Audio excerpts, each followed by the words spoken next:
Okay, so we're gonna make some flip-flops. You wanna make flip-flops like what you saw in my video. You wanna know how I do it. You wanna know why I do things the way I do. Well, here we go. First thing I do is trace the user's foot. And the reason for this is because I can only make so many flip-flops and I can only make them so quickly. I'm making them by hand. I don't have any crazy machines. Every pair takes me, at this point, 2 or 3 days to make.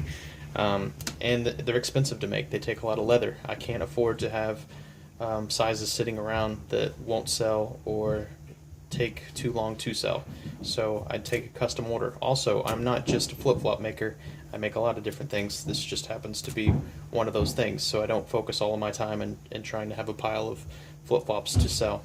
Another reason why I require the tracing is everybody's foot is unique to them. There is some commonality between sizes, some universal fit, and that works pretty well for mass-produced flip-flops that you spend $2 or $3 on. But when you're having a custom-made flip-flop done for you, you want it to fit you like a glove, and that is my goal. And the reason why I have you trace your foot is, here's an example. This is just one I had laying on my bench.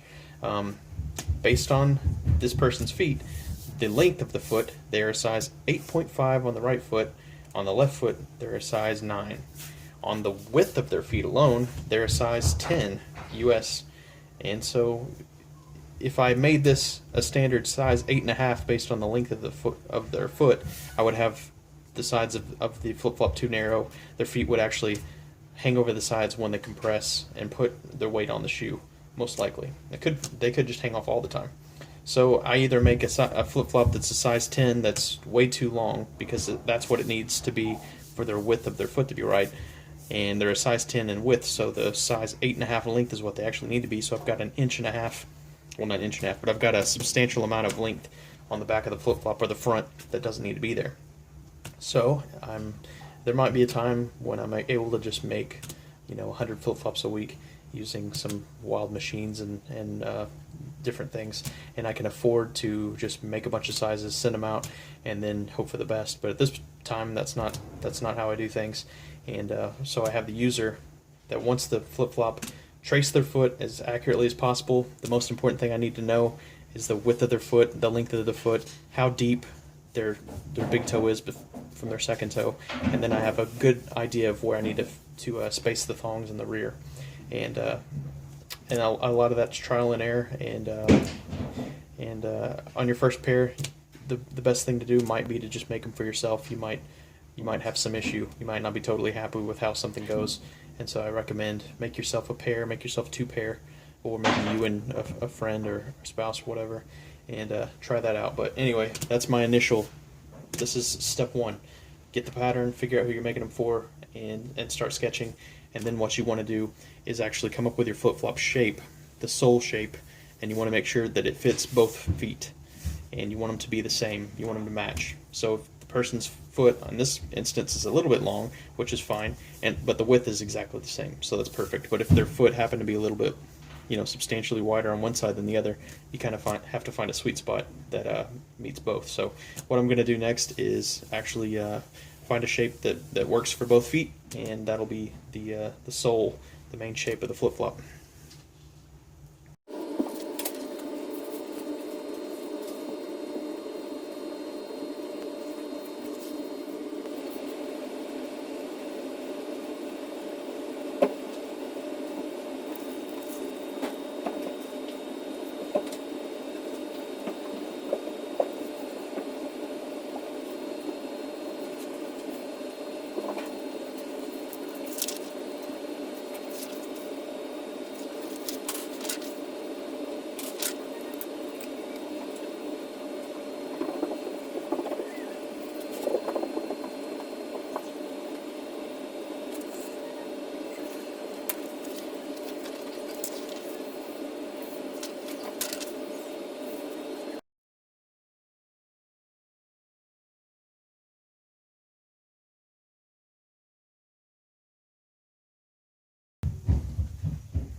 So at this point in the process, we've got our two outlines, a right and a left, and this is going to be the top layer and the general shape of the flip-flops.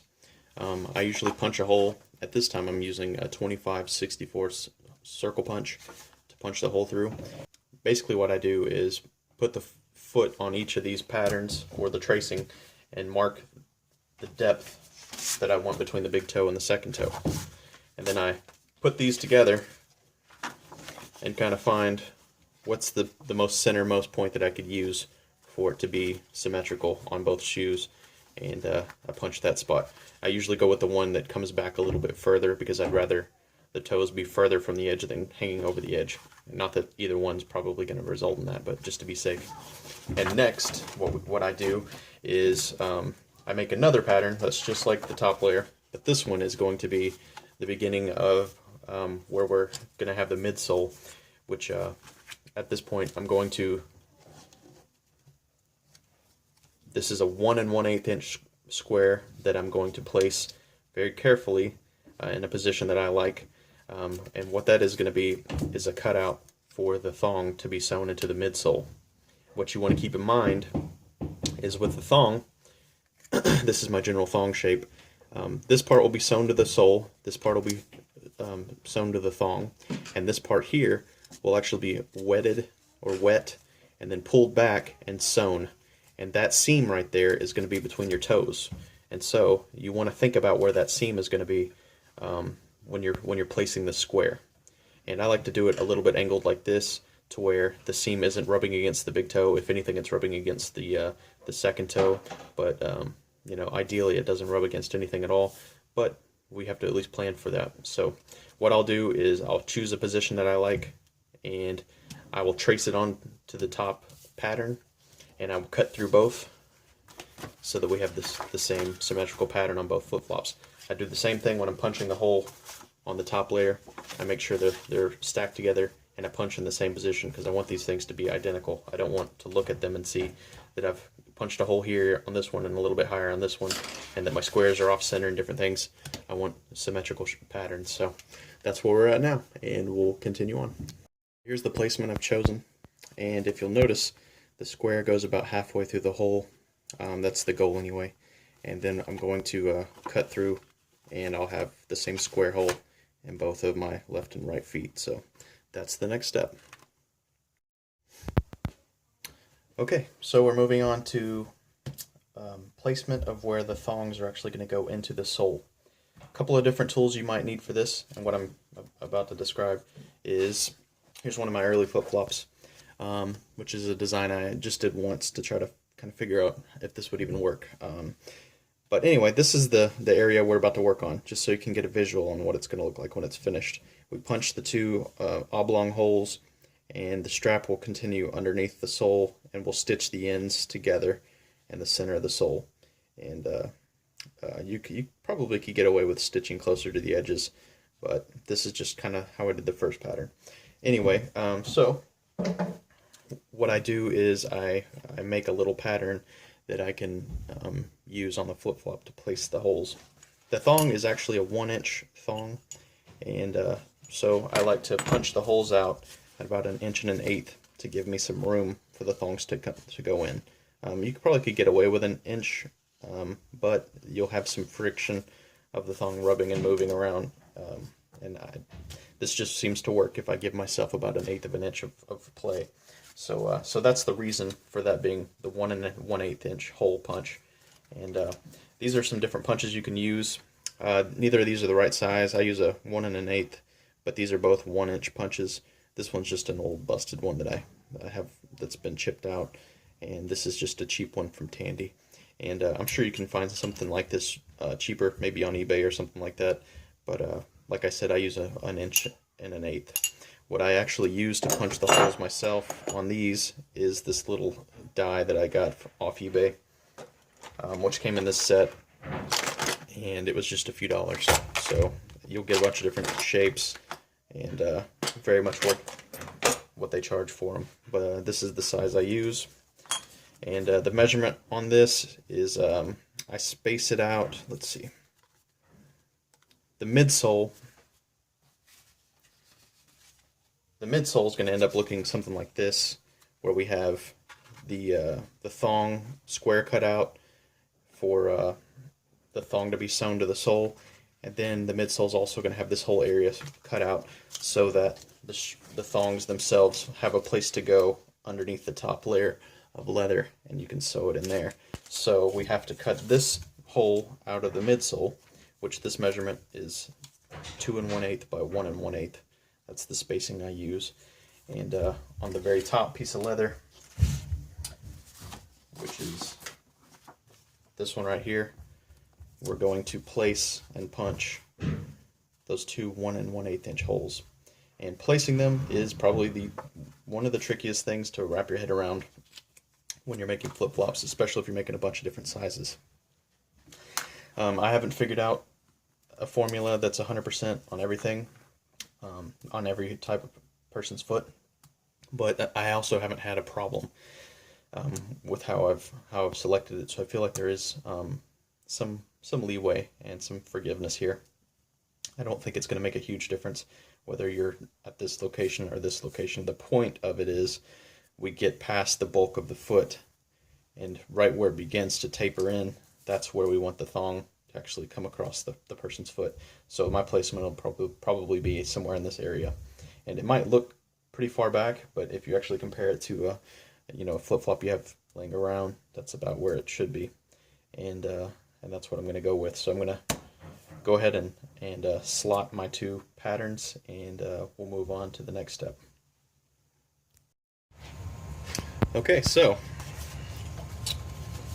using the little rectangle we cut out, it's a 1 1/8 by 2 1/8. I put this down on my top layer to kind of get an idea of the angle and placement of where I wanted the thong holes to be, and then I traced that square onto the top pattern. And then with this other pattern I'd made, which is basically just the same shape with the oblong holes punched on the ends, I lay that on the top pattern, trace those onto the top pattern, and punch the holes out. So that's how I place it. I use the rectangle to kind of figure out what angle and where I want it to be, trace it, and then I use this to actually give me a spot to mark the holes. And that's what we have here. So at this point, this is what our top layer of leather is going to look like when it's actually cut out and punched. This is our middle layer. This will be where the thong is sewn into the front of the flip-flop, and this will be where the thong passes around the foot, meets under here, and is sewn under the top layer of leather. So it'll be like this, sewn to the front, meets in the back, and is sewn together. So next we're going to do this this pattern here, which this particular size for a men's size 10 is 7 inches. It's a 7-inch right angle, and it's 7 inches here, and it's 7 inches here, and it's a 1-inch width on the strap. So this one I actually probably just use the pattern I have already made. You want to make this as accurate as possible, so that your leather actually turns out fairly flat and square and to shape. Another thing to consider is how you want the thong to actually terminate in the center, and I've ended up cutting this edge off here so that I can sew that on there flat, and it gives me an appearance that I like. You can also get creative when we actually get to the point of making this pattern, and kind of come up with your own shape or ideas. Matter of fact, I don't think I'm going to actually make another one of these, but I'll give you the specifications I have. This is one strip of leather that's a square inch at the base, 1.5 on the width.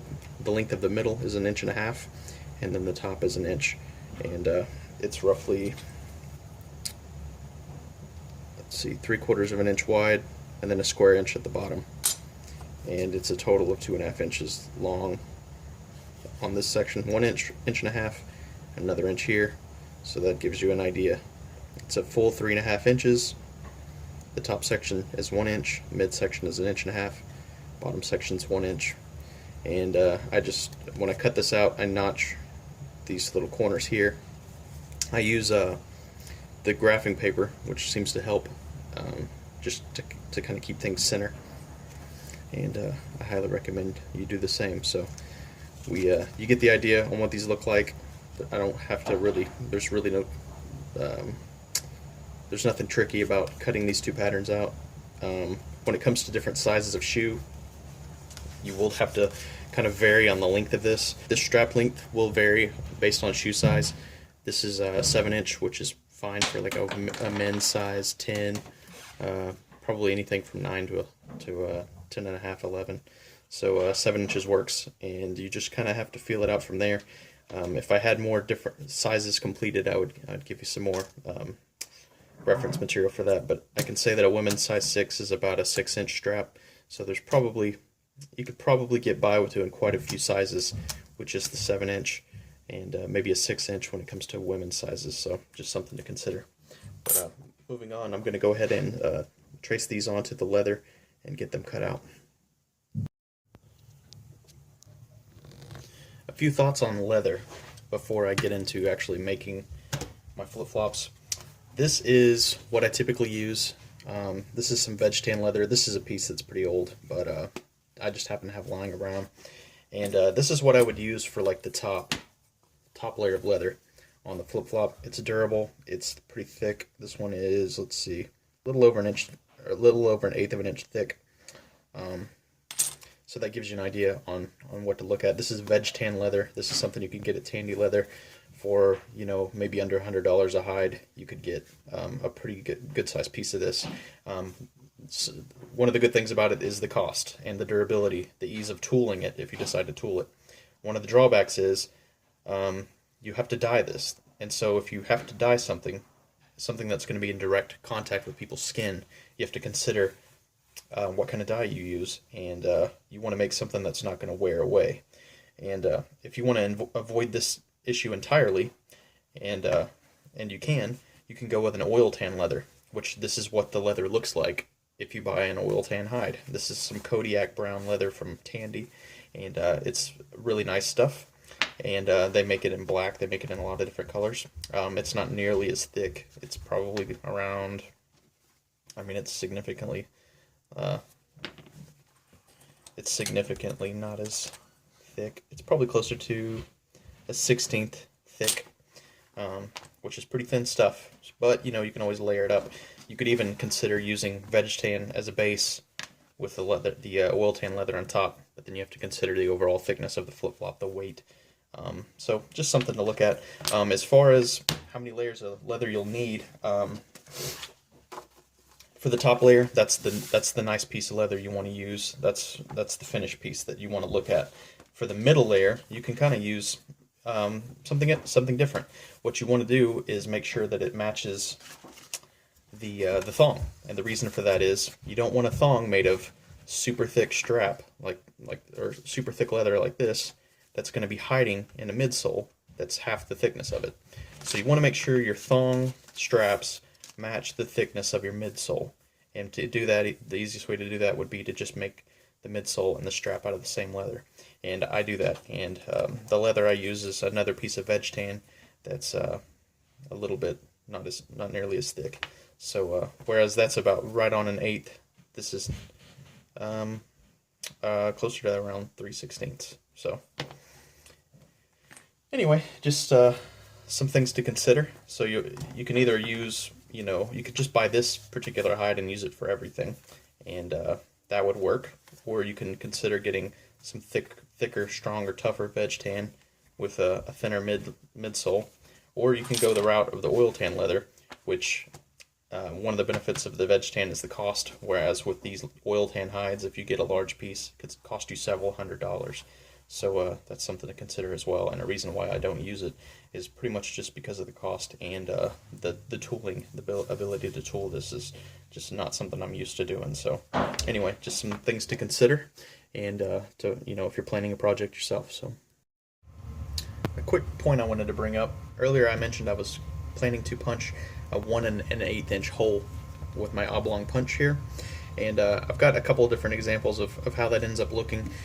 My straps are 1 inch, and I punched a 1 1/8 inch hole which you can see there, and it just allows for a little bit of room on each end, which also helps it, I think, bend and flatten pretty neatly underneath the sole.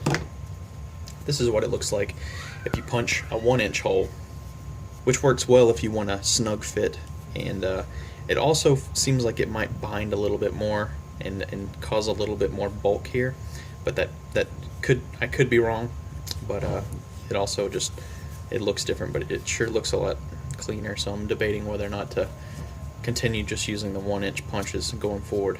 But anyway, I just wanted to kind of show you some possibilities. The 1 1/8 inch hole will definitely make things fit easier, but the 1-inch hole looks pretty nice and tight, so just wanted to show that to you while it was on my mind. So rather than show you guys video clips that you've seen 100 times, I thought I would just show you the results. So I went ahead and traced my patterns onto my leather. My thong, the center of the thong, and the midsole are all the same piece of leather, and this shape will be cut out, the holes will be cut out, and that'll be my middle section. On the very base, the very bottom layer, I'll cut that out, but I won't cut out these spots. I've marked them just so I know where not to apply glue when it comes to that time. So your very bottom layer, you'll cut that out, but you'll want to mark where your glue will be, but don't worry about cutting that out.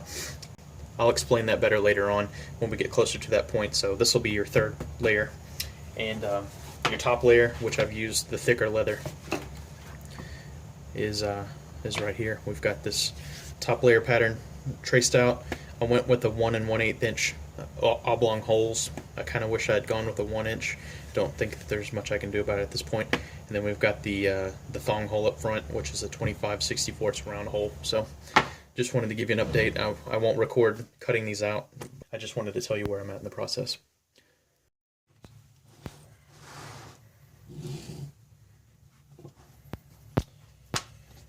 Okay, so we have all the leather pieces cut out.